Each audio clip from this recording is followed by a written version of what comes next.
Aaron Conaway. What are we looking at here?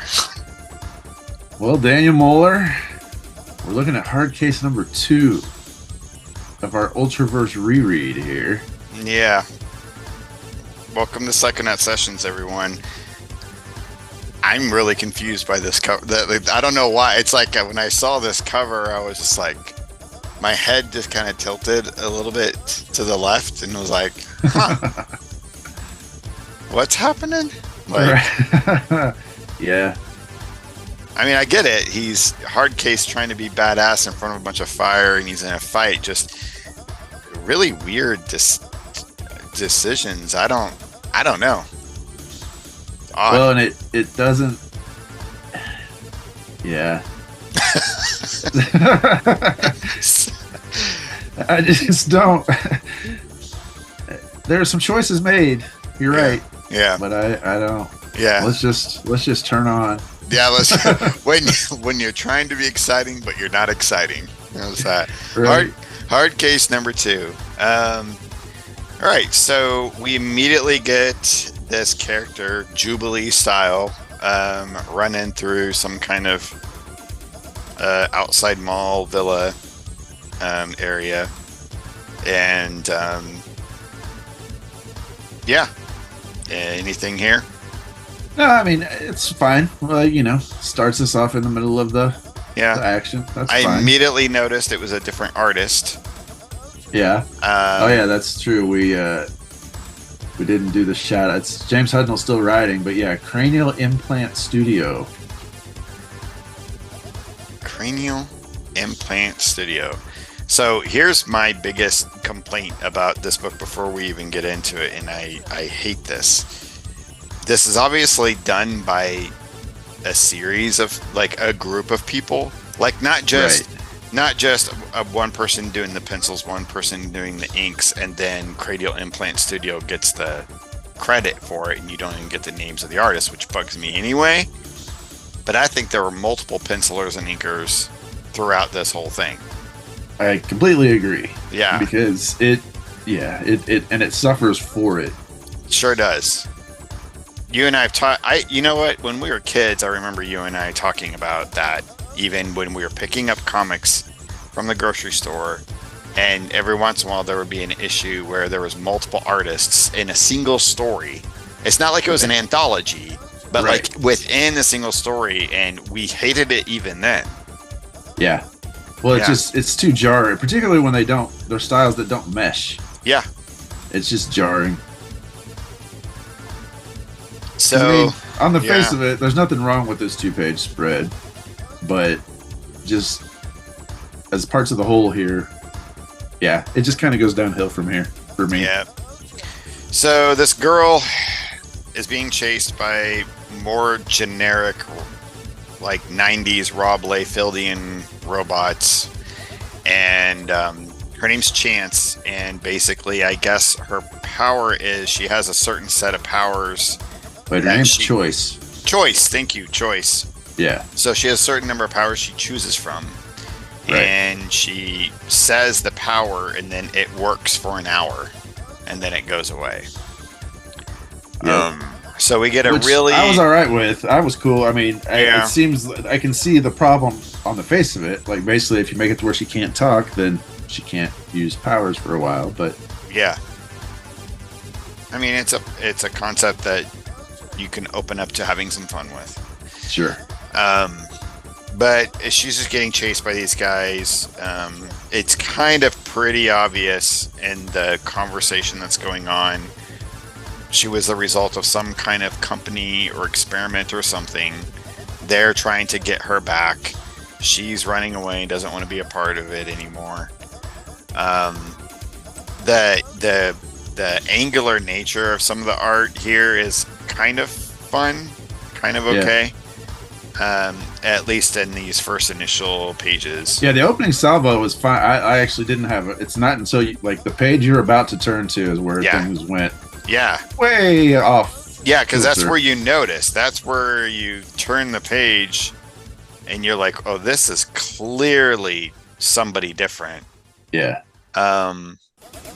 But again, both penciling and inking.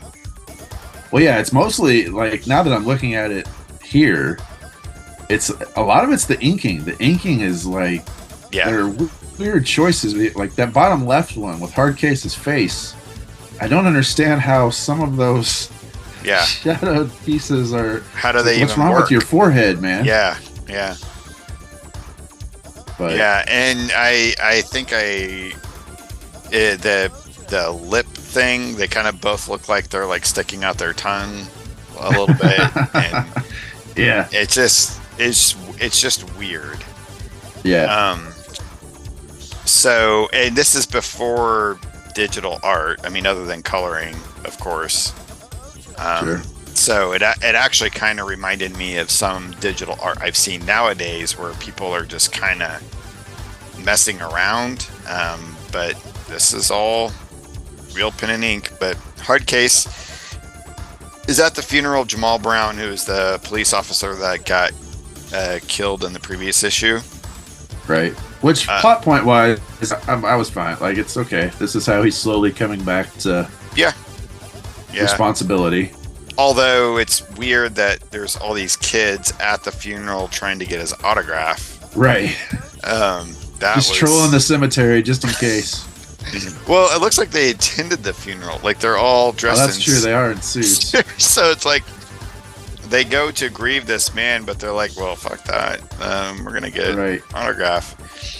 So then we get cut to this sequence of yet another kind of generic corporation, that is got this Ultra that they're were making money off of because they were using her as an advertising scheme, and she's run off and they're trying to get her back.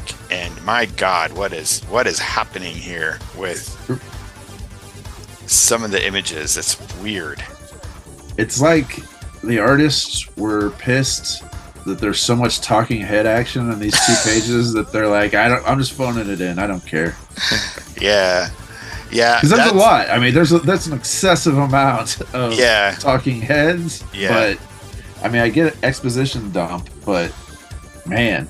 Well, it's weird because they'll almost certain Ultraverse books, and I think there's another one that you and I might cover next, where they just get really like Chris Claremont-esque in that, like, oh yeah, we want to tell such a good story, and remember, audience, we're known for our writing more than our art, and they try so hard, but in many cases it's actually kind of the same story and in numerous ways. It's just but I get the world they're trying to set up too. No, yeah, and I do too, and I think it would suffer less if we didn't already have, had we not already read Prototype, had we not already read Prime, and like all these shadow figures working, behind the scenes of the main plot. Right. Yeah, we're already seeing it. It's just getting repetitive. Yep. So Hardcase is back at his studio, I guess, or at his home. I guess he walks around in his home in his costume, talking with his agent, and they bring up Choice, because I guess she's taken off. You're better than that Choice woman, he says. Anyway, Choice, and while they're talking about her, she shows up on the balcony. And this seems like a different artist than some of the others as well, because I actually really like the composition here and the shadow play. A lot. And the way it kind of leads into the next page.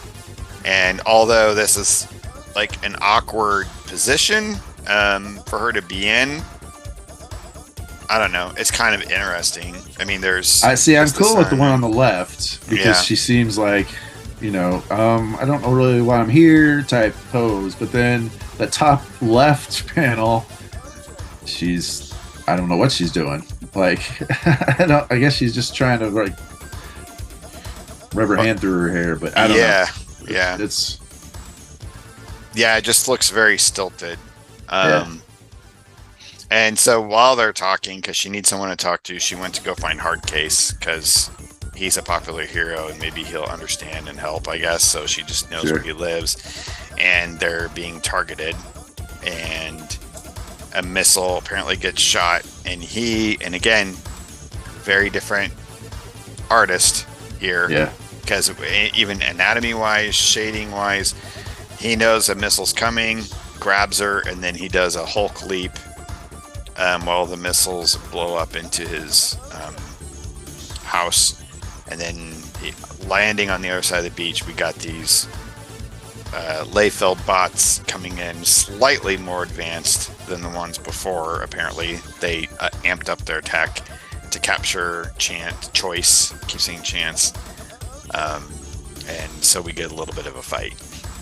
Well, and I like that it's not so, because I mean, I get some of the shadowing in the previous pages, I'll give you, looks cooler, but after a while it's like, what, how much of the lack of pencils are you covering here? Like, there's just no definition. That's in any of these. Exactly what I'm kind of thinking, because I mean, what the hell? He's standing out on the balcony in LA. Right. Where's this shade? Yeah. So, and as we know, there's no rain or clouds in California. Wait, there's that one right there. We know what it is too. No. Yeah. So we get a little bit of a fight, and it's okay. It just kind of goes back and forth.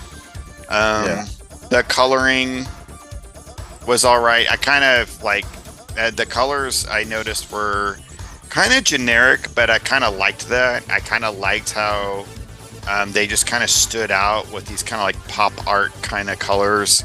And I think that actually ended up really helping the art in some ways. Because like you said, when you look, I doubt that whoever penciled these pages barely put anything down. The inker's doing all the work.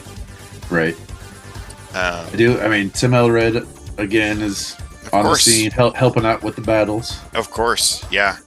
As always, Tim Eldred is the heavy lifter of Ultraverse. Ultraverse at this point, yeah. Yeah. And so it's kind of weird. He starts just killing people. So he just drops this guy. And God, that face, Lord, that one's rough. And I'm not even I don't even have the hair trigger with art that a lot of our contemporaries do, where as soon as it looks wonky, it pulls them out of it. But that one got me. This reminds me of one of the faces of the characters from the Dragonlance Chronicles cartoon movie. Yeah. In the early aughts, yeah. Yeah, and this is partially the problematic nature of Hardcase's suit.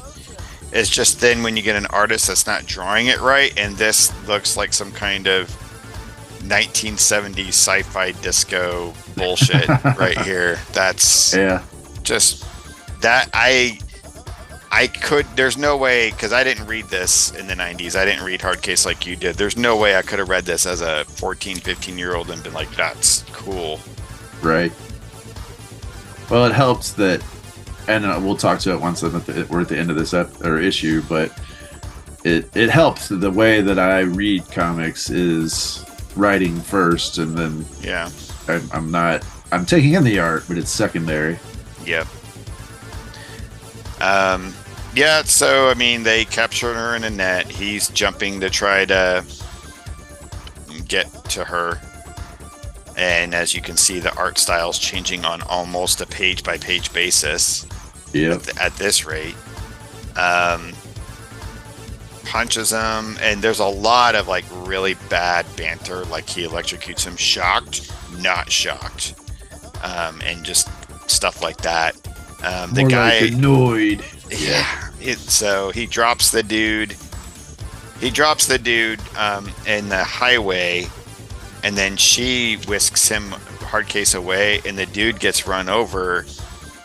And then he gets onto her. It's like you're dropping these guys on their neck and stuff. You're beating the hell out of them, and you're getting onto her. I don't know. Again, very completely different art style, as you can tell. Yeah, some of those punches definitely made his chin get a little inflamed. Jeez. It's huge. So they go back to the guy that he dropped earlier. And the guy is trying to make it seem like that she's crazy and was in an asylum. And Hardcase now doesn't know what to believe. And then just ends up like literally throwing this guy. Like there's no way that it didn't break his neck. And then he just got onto her about like this other dude dying. And then we get like one of the strangest fucking drawings in this whole issue, which is this image of Hardcase. Like, what the fuck is up with the hair and this weird elvish kind of like, what? Yeah. It's like they got Jay Lee to come in and do a single panel. It does have some strong Jay Lee, particularly around Choice's eyes. Yeah. And like the wisp of hair that is perpetually in front of one of the eyes. So he's going to, so that's all this issue was Chase came to him. Choice, gosh dang, Choice was being chased, came to him, and he's like, okay, I'm going to help you out and let's find out the truth. That's pretty much it. That's all that happened in this issue. Right. Yep. I mean, she's running at the beginning. She runs to him, and I don't know if it's like she's just a hot lady. So he's like, because Choice is around. I do remember she's around for a long while. Oh yeah, she becomes his like Jubilee, really. Like his, but I think they get Bucky romantic. Or really? I think they get romantic. I could be wrong. I don't remember a ton, but I do know she's around a lot. And like, so the only conclusion. So reading this now, the only conclusion I can reach is there was a lot of action. So I would have been cooler with the action. And again, since I didn't, the art didn't weigh as heavily for me back in the day as it does now. It's still, writing is still my main draw to comics anyways, but it was more so back then. But I think the main thing that had to have been a factor is that I had been around enough people that this would have been 30 years after Marvel stuff started hitting. So like when I would hear stories, the first time Namor hit the scene, and I read Namor, and when they pulled Cap out of the ice, and they told all these stories of the early days of Marvel and how it was all coming together, and how those stories, that canon was still just pivotal talking points. It felt like Ultraverse to my dumb teenage head. This was my take. This was my era, my time to like. Right. I was there when Choice met Hardcase, when she showed up on his doorstep, and so all of that factored in to now when I reread it, it's like, man, what? Because Hardcase was one of my favorite Ultraverse titles. Sure. And this one was a huge swing and a miss on a reread for me. Yeah, I didn't have a reread on this and going into this cold, and I've got a whole lot of Hardcase comics because those things are a dime a dozen in any dollar bin in any comic shop or convention, and whew, after this one it's going to be a little difficult to get through. And I'm a huge fan of James Hudnall. Huge. Yeah. Well, and for me, I don't want to write off Hardcase yet, because I do want to see what happens if we hopefully Cranial Implant Studio isn't with us for Hardcase the rest of the time, because I do agree that art by committee is just so rough to read a comic. Yeah. Had it maintained that the whole time, this still would have been just a blink and you miss it type situation, because it's almost all action. Yeah. But had the art been that level the whole time, it would have been just it's a middling comic.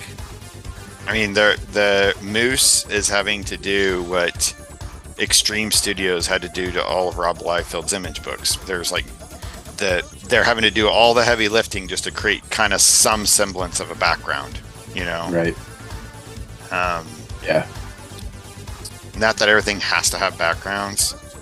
Man, sure. I really do like this image a lot. That one's cool, and there's really like the one on the left page there is passable, but I eventually within the next page or two is where I was like, okay, enough with the shadows. Yeah. Well, particularly like you pointed out on the deck, like there, like where's the shade? There's no fucking shadows there. It's just all bright California sun. Yeah. So yeah. Well, that's fine. Yeah, they can't all be 100% winners, folks. Yep. So sometimes you gotta just set up the narrative. So yeah. All right. That's what we'll chalk this up to. Yep. I appreciate you hanging in there, Aaron, with me on this. This is gonna be that. I have a feeling the next few ones we're gonna be tackling are gonna be fantastic. We're headed back to Prime here pretty quick, so Prototype and then Prime and then one of my favorite Ultraverse books. So, ding, ding, ding, ding, ding, ding. All right, everybody, like, subscribe, hit the bell for notifications. Aaron's got a Patreon. I've got a Patreon. We have various social medias. We have books. We have comics you can buy. We're both just amazingly creative people, and you should help support us so we can feed our kids and animals. Exactly. All right. Take it easy, man. Keep it psycho. See ya.